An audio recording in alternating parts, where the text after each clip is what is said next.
Hey everyone, and welcome back for another deep dive. Today we're tackling a topic that's super relevant, and I think a lot of you are interested in Yeah. Indigenous partnerships for growth. Yeah. We'll be using this awesome book as our guide.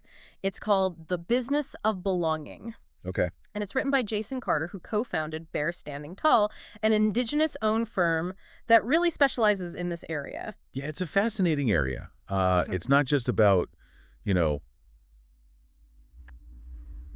slapping a logo on something and calling it a partnership. Right. There's a lot more to it when we're talking about Indigenous partnerships in Canada. Yeah, for sure. We're really going to try to uncover the why behind the what and peel back the layers and see what makes these collaborations really work. I love that, peeling back the layers. So where do we even begin? Well, the business of belonging really starts by urging us to understand the unique context of Indigenous communities in Canada. Oh, okay. It's like before you build a house, you need to know the lay of the land, right? Makes sense. And- So are we talking about like getting up to speed on the different Indigenous groups? Exactly. We're talking First Nations, Métis, and Inuit, Yeah. each with their own distinct cultures, histories, and ways of doing business. Okay. And like take land claims, for instance. Did you know that unresolved land claims can actually hinder economic development? Really? I hadn't thought about it that way. Yeah, it's a big deal. Like imagine a business trying to set up shop on land that's subject to a claim.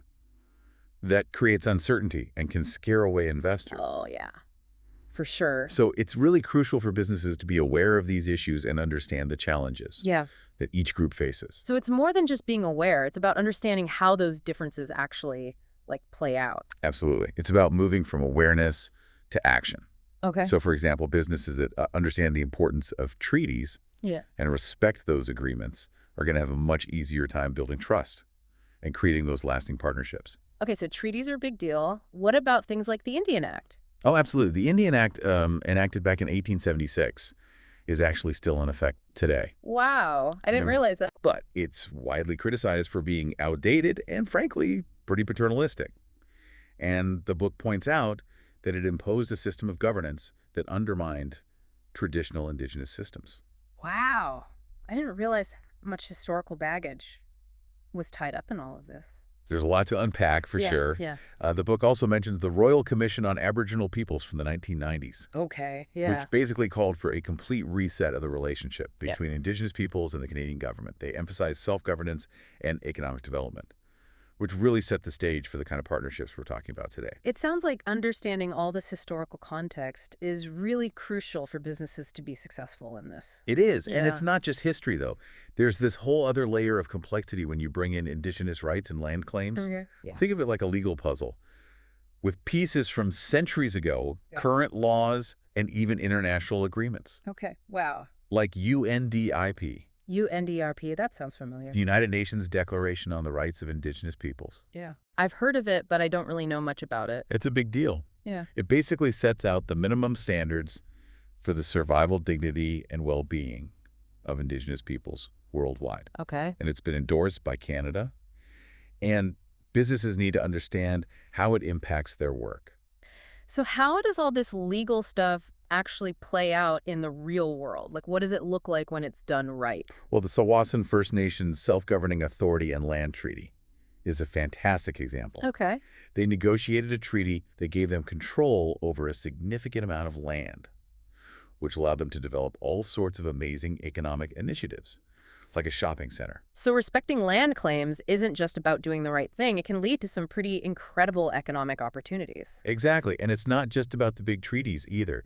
Businesses need to be aware of any ongoing land claim processes.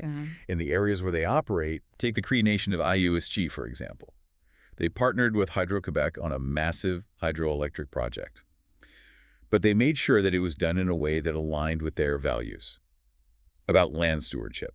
So it's about finding that sweet spot Yeah, where economic development and cultural preservation can go hand in hand. right. Speaking of cultural preservation, This is where the art comes in, right? I'm really intrigued by how Indigenous art plays into all of this. yeah, Chapter 3 really dives into that. Yeah. You know, it's not just about pretty pictures or catchy music. Indigenous art is a powerful way for communities to share their stories, pass down their knowledge, and connect with their heritage. So it's not just art for art's sake. It's about cultural expression and identity. Exactly. And for businesses, it's crucial to understand the difference between cultural appropriation and cultural appreciation. Right. You can't just slap a totem pole on a product and call it a day. It's about collaborating with Indigenous artists, Okay. respecting their intellectual property, and making sure they're compensated fairly. So it's about treating Indigenous art and culture with the respect it Right. deserves. It's about partnership, not exploitation. Imagine the possibilities when businesses actively promote and support Right. Indigenous artists. Yeah. They're not only contributing to economic development, Yeah. but they're helping to preserve and revitalize these vibrant cultures. Okay, so we've talked about history, legal frameworks, and the importance of art. What about education? Where does that fit into all of this? Well, Chapter 4 of The Business of Belonging really tackles this head on. It's about confronting the legacy of colonialism Okay. and understanding how it continues to impact Indigenous communities today. So we're talking about things like the residential school system. Exactly. And the lasting trauma that it's caused. Right. And those historical injustices have led to some pretty stark socioeconomic disparities. Yeah. Indigenous communities often face higher rates of poverty, unemployment, and health issues.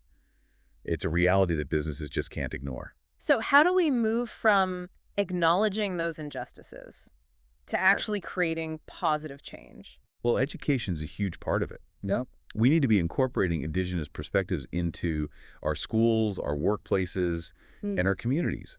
It's about dismantling those harmful stereotypes and creating a more inclusive and accurate understanding of Canada's history. So it's about more than just ticking a box. It's about changing mindsets and challenging those deep-seated biases. Right. I mean, imagine businesses taking the lead, Mhm. offering cultural awareness training to their employees, or partnering with Indigenous communities to develop educational programs that incorporate traditional knowledge. It's about creating a ripple effect where that understanding and respect spreads outwards. Exactly. And it's not just about awareness. The book challenges businesses to go a step further and actively support Indigenous educational initiatives. Okay. We're talking scholarships for Indigenous students, funding for cultural programs, and creating opportunities for Indigenous youth to succeed. It's about investing in the future and creating a level playing field where everyone has the chance to thrive.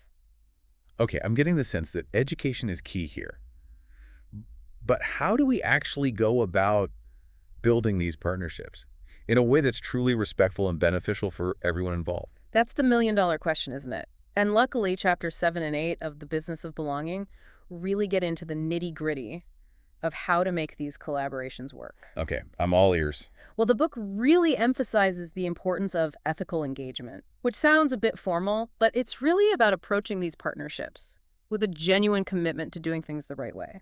Right, it's not just about signing on the dotted line. It's Yeah. about building relationships based on trust and respect. Exactly. And that starts with recognizing Indigenous rights, not just in theory, but in every single interaction. Okay. We're talking about respecting land claims, cultural protocols, Yeah. and understanding the historical context of colonialism. So how do we ensure that those rights are actually upheld in practice? Well, transparency is huge.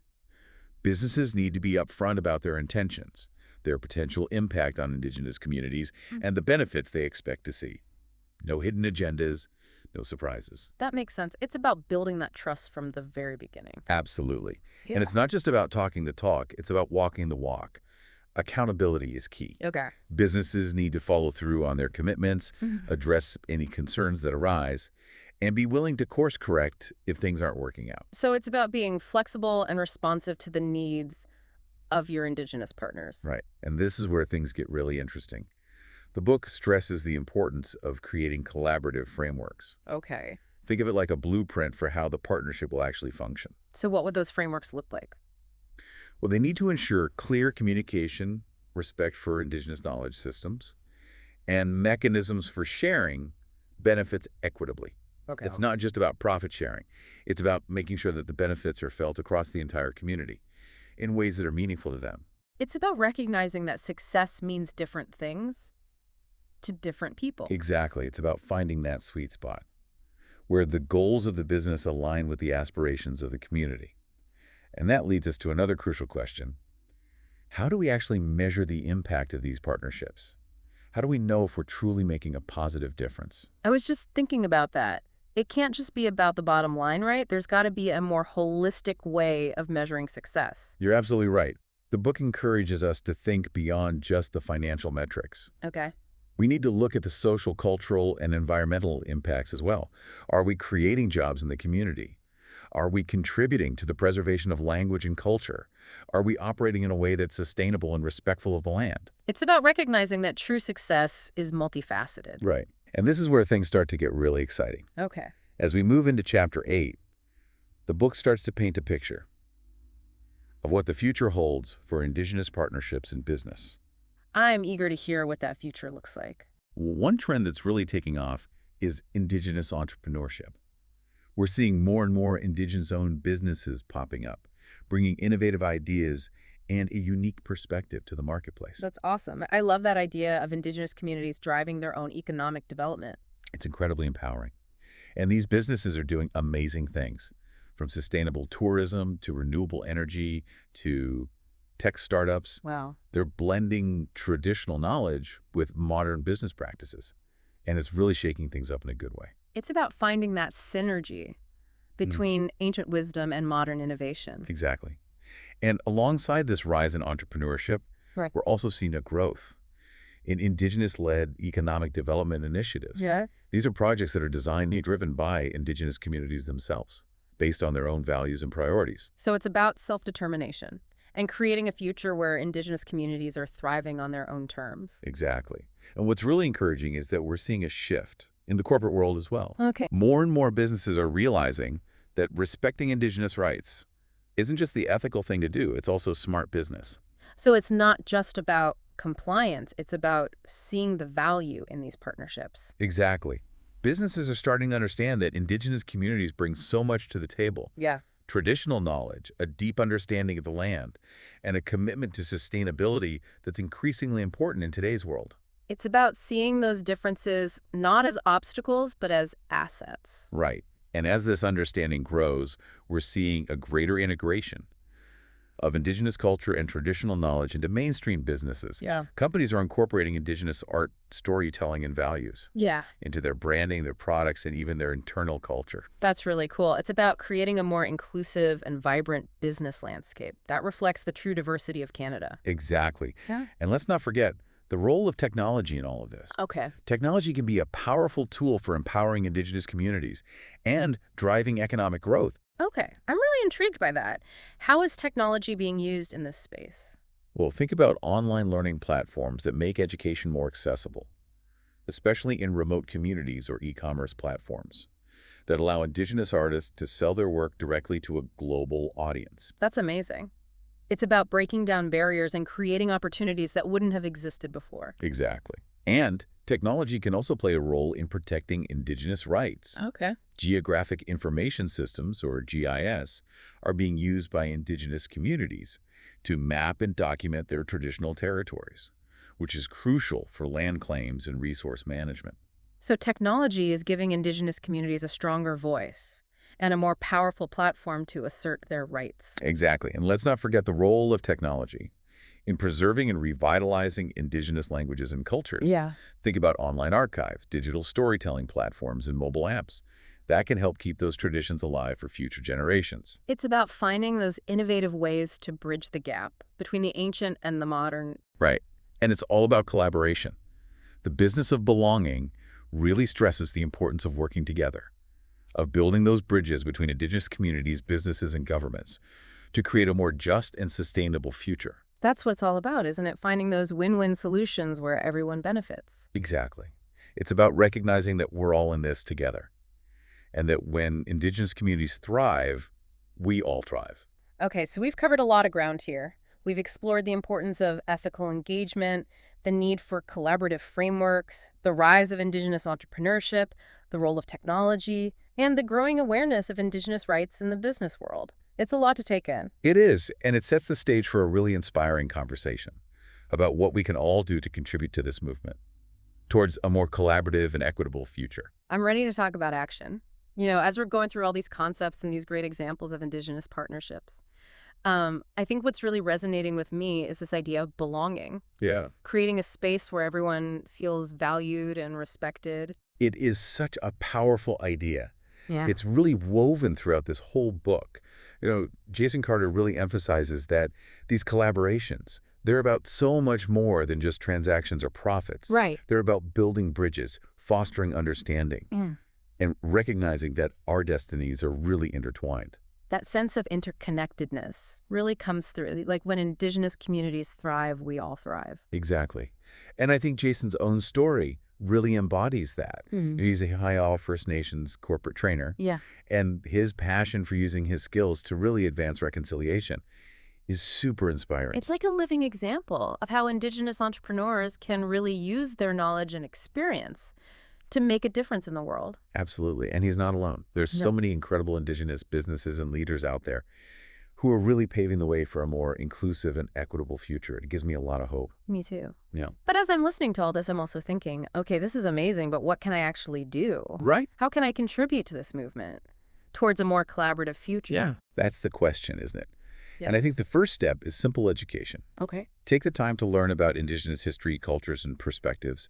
There are so many great resources available: books, articles, documentaries, podcasts. And it's not just about passive learning, it's about actively seeking out those opportunities to engage with Indigenous communities, to Yeah. listen to their stories, and to learn from their experiences. Absolutely. It's about going beyond those surface-level understandings Mm. and really grappling with the complexities of Indigenous rights, land claims, and the ongoing impacts of colonialism. And that's not always easy or comfortable, but it's so important. So once we've done that work, how do we move from knowledge to action? Well, it starts by looking at our own spheres of influence. Okay. Can we advocate for Indigenous rights within our workplaces? Can we support Indigenous-owned businesses? Yeah. Can we have those sometimes difficult but necessary conversations with our friends and family about these issues? It's about finding those small but meaningful ways to make a difference in our own lives and our own communities. Exactly. And remember, it's not about being perfect or having all the answers. It's about being open to learning, making mistakes, and continuously striving to do better. It's about showing up with humility, respect, and a genuine desire to create a more just and equitable world. I love that. And as we wrap up this deep dive, I keep coming back to the words of the Haudenosaunee Thanksgiving address. It's a beautiful reminder to be grateful for all that sustains us and to consider the impact of our actions on the next 7 generations. That's such a powerful thought. It really puts things in perspective. It does. It reminds us that we're not just building partnerships for today, we're building a legacy for the future. Well, this deep dive has been eye-opening, inspiring, and thought-provoking. I hope it sparked something in you, dear listener, and encouraged you to take action, however small, to contribute to this movement towards a more collaborative and equitable future. Well, thank you for joining us on this journey. And we look forward to exploring more fascinating topics with you in the future.